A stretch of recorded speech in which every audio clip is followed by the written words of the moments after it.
मैं जब सीधे तंदोला पहुंच गया, करीब 3-4 घंटे का एक मुश्किल ट्रैक करने के बाद मैं वहां पहुंचा तो मैं बहुत थक गया था। मैं वहां 1 बजे के आसपास पहुंच गया था। मैं वहां गया और मैंने वहां बातचीत करना शुरू की। मैंने उन्हें बताया कि मैं कौन हूं और मैं क्या करता हूं और मैं किस मकसद से यहाँ पर आया हूँ। 2:30 बज रहे थे। गाँव में चौपाल लगी थी और उस चौपाल पे मुझे एक अच्छा सा लंच कराया गया। इस दौरान वहाँ पर मेरी बहुत सारे लोगों से बातचीत हुई। तब मुझे लोगों ने बताया कि शमशान घाट असल में एक बहुत ही खतरनाक शमशान घाट है और खौफनाक शमशान घाट है। मैंने कहा कि ये खौफनाक और इतना खतरनाक क्यों है, तो गांव वालों ने कहा कि वहाँ पर कोई शैतानी रूह है जो लोगों को जिंदा ही गायब कर देती है। मुझे बड़ा आश्चर्य हुआ। मैंने कहा ये कौन सी रूह है जो जिंदा लोगों को गायब कर रही है। मैंने कहा कि ऐसा हो ही नहीं सकता, साइंस इस बात को नहीं मानता। तो उन्होंने कहा कि भैया साइंस भले इस बात को ना मानता हो, लेकिन जिनके साथ होती है वो तो ज़रूर मान जाते हैं। बहरहाल मुझे पता था, मैं तो उन लोगों को उकसा रहा था सही बात निकलवाने के लिए, ताकि मेरी बात पर चिढ़कर वो सही बात बता दें और कहें कि ऐसा ऐसा यहाँ पर हुआ है। और फिर हुआ यही। मैंने अब 2-3 तथ्य साइंस के रखे तो वहाँ का एक आदमी निकल कर बोला, भाई तुम्हें यहाँ के बारे में कुछ नहीं पता है तो तुम कोई भी बात बिना सोचे समझे ना करो। तुम्हें पता है भूत चुड़ैल होते हैं और हमने इन्हें अपनी आंखों से भी देखा है और यहाँ से लोगों को गायब होते हुए देखा है। जिनके परिवार के लोग गए हैं ना, उनको पता है कि साइंस क्या कहता है और कुदरत क्या कहती है। मैंने कहा ऐसा है तो मुझे उनके परिवार वालों से मिलना है। मैं 2-3 परिवार वालों से मिला जिनके घर के सदस्य वहाँ से गायब हो चुके थे और आज तक सालों से वो घर लौटकर नहीं आए थे। मैंने उनसे पूछा कि आखिर आपके घर वालों के साथ क्या हुआ था। एक पत्नी ने अपने पति की पूरी आप बीती मुझे सुनाई। उसने बताया कि मेरे पति रात को बच्चे की तबीयत खराब होने की वजह से उस शमशान घाट की तरफ से होकर मेडिकल दवाई लेने जा रहे थे। मैंने उन्हें बहुत मना किया। मैंने कहा कि सुबह तक हम बच्चे को समझा लेते हैं, उसके बाद दवा लेकर आ जाएंगे, लेकिन वो ना माने। बच्चे की तड़प उनसे देखी ना गई और जब वो रात को मेडिकल स्टोर के लिए उस शमशान घाट से होते हुए गए तो वो दूसरे दिन सुबह घर लौटकर ही नहीं आए। मैंने उनसे कहा कि आपने उस भूत को देखा या आपने उस रूह को देखा, तो उसने कहा मैंने किसी को नहीं देखा, लेकिन मेरे पति उसी दिन से आज तक घर वापस नहीं लौटे। इस घटना को तकरीबन 1 से 1.5 साल गुजर चुका था। अब मैं और सोच में पड़ गया था कि जब किसी ने यहाँ पर भूत को देखा नहीं तो कैसे पता कि यहाँ पर कोई रूह है या कोई भूत है। मैंने सोचा कि इसकी तफ्तीश लगाना अब बेहद ज़रूरी हो चुका है। तहकीक में जाना ही पड़ेगा कि आखिर यहाँ पर कोई रूह है या फिर इन लोगों का अंधविश्वास। मैं सीधे वहाँ के एक और शख्स के पास पहुँचा जिसका जवान लड़का वहाँ से उसी शमशान घाट के बाहर से गायब हुआ था। मैं जाकर उन चाचा से मिला तो उन चाचा ने मुझे बताया कि हाँ भैया, इस शमशान घाट में बहुत ही शैतानी रूह रहती है और वो अकेला ही है, लेकिन हमारे लिए 10 के बराबर है और उसने अभी तक गांव में से कई तादाद के लोगों को गायब कर दिया है और आज तक उनका कोई नामो निशान ना मिला। मैंने कहा कि आपको कैसे पता कि यहाँ पर कोई रूह है या शैतानी रूह है, कोई भूत है, कोई चुड़ैल है, आखिर आपको कैसे पता? जिससे पूछता हूँ वो कहता है हमारे घर गायब हो गया, किसी ने उसे देखा तो है ही नहीं। तो उन चाचा ने फिर मुझे पूरी कहानी बताई।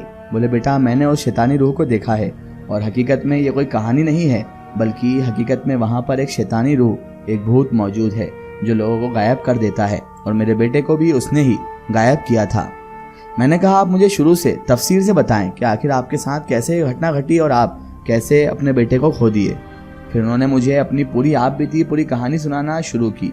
उन्होंने कहा बेटा, कुछ हुआ यूँ था कि एक दिन हम किसी काम से मेरे बेटे को लेकर मैं गांव के बाहर गया हुआ था और मैं भी उससे पहले तुम जैसा ही था, यानी कि भूत प्रेत जिन जिन्नात रूह इन पर मैं भरोसा नहीं करता था और मैं यही कहता था गांव वालों से भी कि तुम्हारे दिमागी वहम और बनाई हुई कहानी है।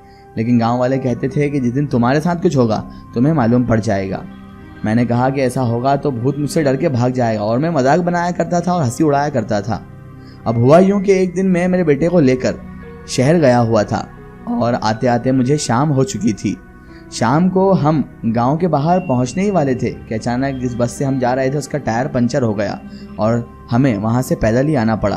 पैदल चलते चलते 2-3-4 किलोमीटर का सफ़र तय किया तो रात हो गई और जैसा कि मशहूर है कि रात को शमशान घाट के पास नहीं जाना चाहिए, तो वो हकीकत बात हुई। मेरे बेटे ने मुझे समझाने की कोशिश की कि हम हमारे खेत वाले मकान पर रुक जाते हैं। खेत पर हमने एक कमरा बना रखा था जो कि इस शमशान घाट के उस पार था। मेरा बेटा चाहता था कि मैं उसे लेकर अभी शमशान घाट के वहाँ से ना गुजरूं, लेकिन मैं था अंधविश्वास से चिढ़ने वाला और भूत प्रेत के नाम से मुझे चिड़न महसूस होती थी। तो मैंने वही किया जो हर इंसान करता है। मैंने कहा अरे ऐसा वैसा कुछ भी नहीं है, तू भी कहाँ इन लोगों की बातों में आ गया है? कोई भूत प्रेत चुड़ैल होता तो हमें कब से ही दिख जाता। ऐसा थोड़ी ना होता है। कोई शमशान घाट है, वहाँ पर कोई भूतों का अड्डा थोड़ी ना है, वहाँ से लोग मुक्ति पाते हैं। कैसे वहाँ पर भूत हो सकता है? बहरहाल मैंने अपने बेटे की बात ना मानी और अपने बेटे को लेकर जिद करके शमशान घाट के उधर चल पड़ा। हम जैसे जैसे शमशान घाट के करीब आते जा रहे थे, वाकई में हमें अजीबोगरीब आवाज़ें सुनाई देने लगी थी। हम जैसे ही शमशान घाट के बहुत करीब पहुंचे तो अचानक हमें एक जोरदार हुंकार की आवाज़ आई, ऐसा जैसे कोई घुर्रा रहा हो। मेरा बेटा कहने लगा, पिताजी चलिए हम वापस चलते हैं। तो मैंने उसे दिलासा देते हुए कहा, बेटा अब यहाँ तक तो आ ही गए हैं, शमशान घाट पार करके घर चलकर ही सोएंगे, वापस जाने से कोई मुराद नहीं है, कोई मतलब नहीं है। और इतने में ही हमारे सामने एक अजीब सी आकृति वाला शख्स आ गया। मुझे लगा कि कोई जंगली जानवर है और मैंने दूर से उसे देखकर एक पत्थर उसकी तरफ दे मारा। पता नहीं कैसे बाकी पत्थर उसकी तरफ गया ही था कि रिटर्न पत्थर वापस से मेरी तरफ दुगनी तेजी से आने लगा और डायरेक्ट आकर मेरे सिर पर लगा। मुझे जैसे ही पत्थर लगा मैं नीचे गिर गया, क्योंकि पत्थर बहुत ज़ोर से लगा था, जिसकी वजह से मुझे चक्कर आ गए। और मेरा बेटा मेरे सिरहाने आकर खड़ा हो गया और कहने लगा, पिताजी आपको ठीक तो है ना? मैंने कहा, पता नहीं पत्थर कहाँ से आ गया। लेकिन जैसे ही वो आकृति हमारे करीब आने लगी और हुंकार बढ़ने लगी तो अचानक उसने आते से ही मेरे बेटे पर हमला कर दिया। ऐसा हमला जैसे कोई दरिंदा किसी गोश्त के लोथड़े पर टूट पड़ता है, इस तरह वो मेरे बेटे पर टूट पड़ा। मैं बहुत मजबूर था, सामने होने के बावजूद भी अपने बेटे की मदद नहीं कर पा रहा था। मैंने देखा कि वो बेदर्दी से मेरे बेटे को खींचता हुआ घसीटता हुआ जंगल की ओर ले गया। और उसके बाद मेरे बेटे की आज तक कोई भी मालूमात मुझे हासिल ना हो सकी, ना ही मुझे आज तक मेरे बेटे की शक्ल देखने को मिली है। इतना कहकर वो चाचा इमोशनल हो गए और वो रोने लगे।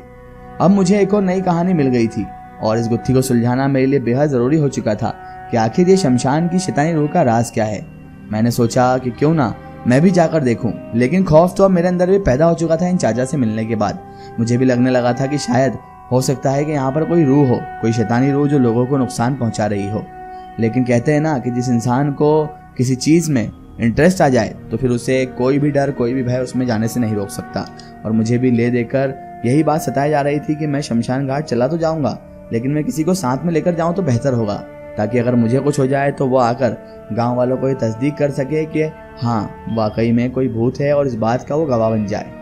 मैंने गांव में बहुत सारे लोगों से बातचीत की, लेकिन कोई भी रात को मेरे साथ उस शमशान घाट में जाने को राजी नहीं था। मैंने कई लोगों को पैसों का लालच भी दिया, सोचा कि पैसों का सुनकर वो लोग मेरे साथ जाने के लिए राजी हो जाएंगे। और मुझे सिर्फ एक बंदे की ज़रूरत थी और मैं उसे हज़ारों रुपए देने के लिए एग्री भी था, क्योंकि मुझे इस राज को सुलझाना था और इस स्टोरी के बारे में तफसीर से पता करना था, इसलिए मेरा तो ये कहना वाजिब ही था। बहरहाल मैंने बहुत सारे लोगों को ढूंढा, फिर मुझे गाँव में एक लालची इंसान का मालूम पड़ा। वो लालची होने के साथ साथ बहुत बहादुर भी था। वो कई बार रात को पैसों के लिए लोगों को दवाइयाँ लाकर देता था, जबकि शमशान घाट के पास कोई नहीं जा सकता था, वो बंदा चले जाया करता था। मैं उस बंदे के पास पहुंच गया, मैंने उसे पैसों का लालच दिया और वो मेरे साथ जाने के लिए राजी हो गया। इसका एक स्टोरी हम देखेंगे इसके अगले पार्ट में।